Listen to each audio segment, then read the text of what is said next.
जब सत्यभामा ने किया श्री कृष्ण का मोल, सत्यभामा का घमंड कैसे टूटा।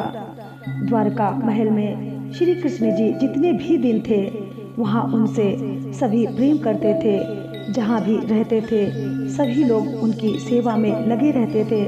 रुक्मणी एवं सत्यभामा सहित और सभी श्री कृष्ण जी के कार्य में लगे रहते थे। उनमें सत्यभामा सबसे सुंदर थी। चूँकि वह राजा चित्रजीत की पुत्री थी, इसलिए उन्हें अपने पिता के संपत्ति और अपनी सुंदरता पर बहुत घमंड था। वह सदा कृष्ण जी को अपने साथ ही रखना चाहती थी, परंतु रुक्मणी कृष्ण की पहली पत्नी होते हुए भी बड़ा ही सरल और सहज थी। वह हमेशा कृष्ण जी के भक्ति भावना में लीन रहती थी, परंतु सत्यभामा सजने संवरने में और अपना रूप निहारने में ही मगन रहती थी। एक दिन नारद जी कृष्ण जी के महल में आ पहुँचे। वहाँ उनकी बगिया के फूलों को निहारती हुई सत्यभामा से भेंट हुई। नारद जी मिलते ही बोले, रानी सत्यभामा को मेरा नमस्कार। रानी सत्यभामा, कृष्ण जी से सबसे अधिक कौन प्रेम करता है, आप या रानी रुक्मणी? सत्यभामा ने कहा, यह आप क्या कह रहे हैं? यह मैं नहीं कह रहा, द्वारका की सारी जनता कह रही है कि रुक्मणी जी कृष्ण जी से सबसे अधिक प्रेम करती हैं। लेकिन आप तो रुक्मणी से अति सुंदर हैं। आप अपनी सुंदरता से कृष्ण जी को अति प्रसन्न कर अपने वश में कर सकती हैं। सत्यभामा ने कहा, यह सब कैसे संभव हो सकता है? नारद जी ने कहा, एक उपाय है मेरे पास। सत्यभामा ने कहा, वह उपाय शीघ्र बताएं। मुनिवर तो ध्यान से सुने। छोटी रानी एक व्रत है जिसमें अपने पति का दान करना होता है। कृष्ण जी के बराबर तौलकर सोना मूल ब्राह्मण को दे दें, तत्पश्चात कृष्ण जी को वापस ले लेना। रानी सत्यभामा ने कहा, बस इतना ही। अब आप मुनिवर तैयार हो जाएं। मैं राजा छत्रजीत की बेटी हूँ। मेरे पिताजी के पास बहुत धन है। एक नहीं कई कृष्ण जी को तराजू पर तौल सकती हूँ। नारद जी मुस्कुराते हुए बोले, नारायण नारायण।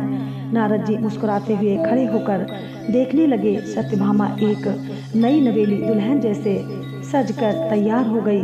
नगर के सभी लोग उस सभा में उपस्थित हो गए। नगर से एक बड़े तराजू मंगाई गई। एक तरफ कृष्ण जी को बैठाया गया और दूसरे तरफ सत्यभामा हीरे मोती जवाहरात रखने लगी। तराजू का पलड़ा नहीं झुका।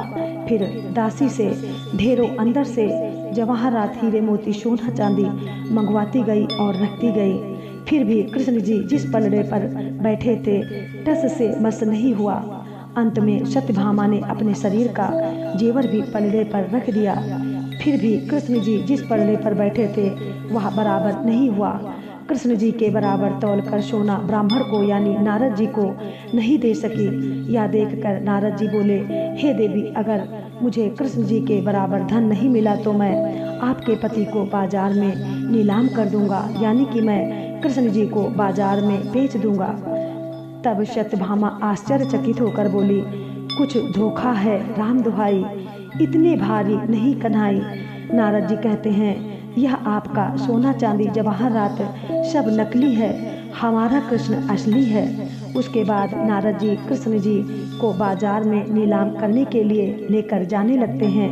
यह देखकर सत्यभामा रोने लगती हैं और नारद जी से हाथ जोड़कर विनती करने लगती हैं, हे मुनिवर, आप मेरे श्याम को नीलाम न करें। मैं आपके पांव पड़ती हूँ, कृपया आप मुझे बदनाम न करें। इसके बाद सत्यभामा कहती हैं, हे मुनिवर, अब आप ही कोई उपाय बताएं। तब नारद जी कहते हैं कि रुक्मणी से तुम बात एक पूछो, कैसे मिलेंगे कृष्ण यह पूछो।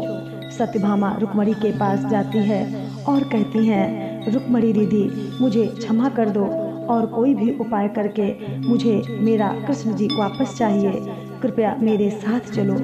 रुक्मणी जी अपने साथ एक तुलसी जी का पत्ता लेकर जाती हैं और भगवान कृष्ण जी का नाम लेकर तुलसी पत्ता पलड़े पर रख देती हैं। सिर्फ एक तुलसी जी का पत्ता ही कृष्ण जी के बराबर हो जाता है। अब सत्यभामा आश्चर्य से मौन होकर देखने लगती हैं। तभी कृष्ण जी तराजू से उतरकर सत्यभामा के पास जाकर कहते हैं कि हे देवी सत्यभामा, रुक्मणी से आप सीखें। रुक्मणी ने श्रद्धा और भक्ति से एक तुलसी जी का पत्ता रखकर मुझे प्रसन्न कर दिया। भगवान सुंदरता से प्रसन्न नहीं होते, भाव से प्रसन्न होते हैं। हे देवी, आपके अंदर सिर्फ अपनी सुंदरता और धन का घमंड था, इसीलिए तराजू का पलड़ा धन से बराबर नहीं हो पा रहा था। भगवान सिर्फ श्रद्धा और भक्ति से प्राप्त होते हैं, अभिमान से नहीं। अंत में सत्यभामा नारद जी से हाथ जोड़कर कहती हैं कि हे मुनिवर, आपको कोटि कोटि धन्यवाद, आपने मेरी आंखें खोल दी। बोलो जय राधे कृष्णा।